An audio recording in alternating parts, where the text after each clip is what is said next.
Hello, welcome Rooks. This is Brougham Hall. It's about a mile south of Brougham Castle, but it counts as a castle in its own right because it's got this fortified 13th century gateway. It was the home of the de Brougham family, who trace their ancestry back into Saxon times. They were subservient to the Viscounts at Brougham Castle, but they lasted a lot longer, into the present day in fact.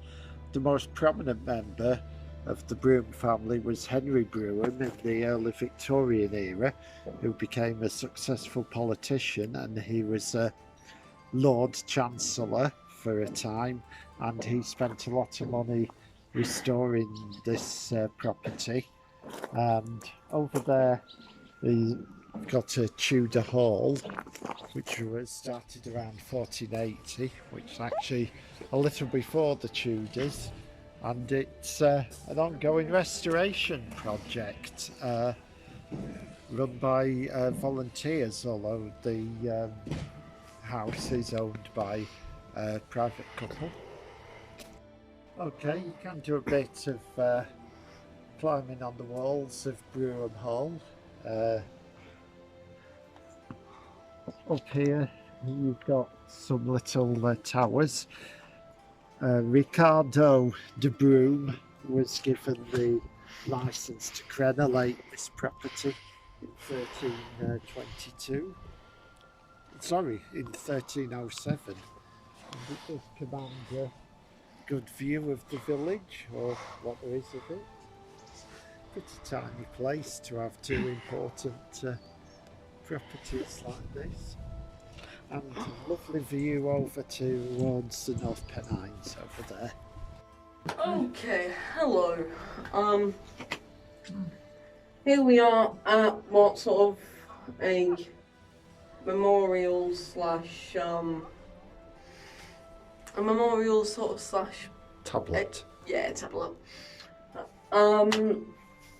It's actually dedicated to a secret tank development that was going on around the time of World War II.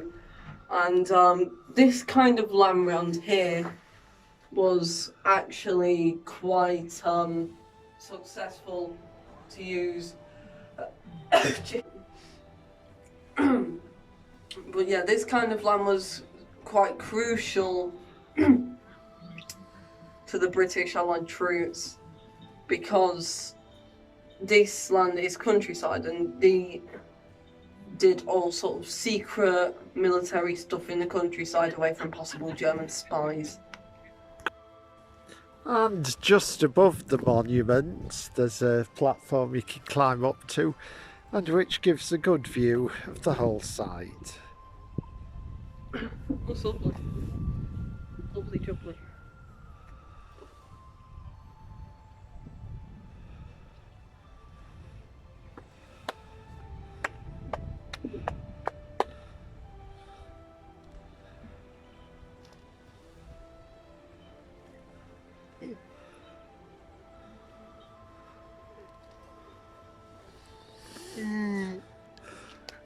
As you might have noticed, there's a number of little craft shops have opened up in various rooms in the hall.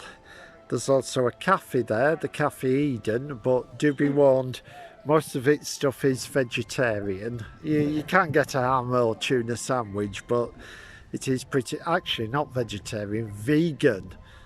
So that's mainly what it caters to, with the sort of clientele to match. Vegan is self. Hello. No, I'll be quick because I'm not sure we're supposed to actually be in here. This is the Lord Chancellor's den. This was the part of the hall that Henry Brougham used to work, and it's the focus of a big construction project. They're going to actually put the floors back in and presumably put a roof on it as well. You can see some Victorian Gothic features to it. I don't know if that was I presume it was in Henry Brougham's time, but yeah, This is interesting. Welcome, Rooks. Here we are at Penrith Castle in Cumbria. It's right in the centre of town, as you can probably tell, and is now being incorporated into a public park.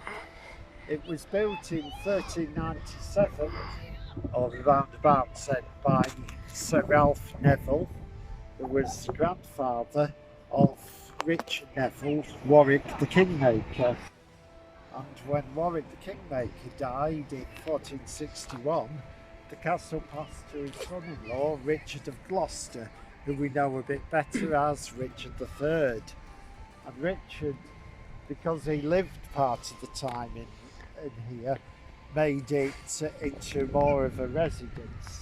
You can see the big white windows there. They indicate that that's more for letting light into some living quarters rather than a fortification.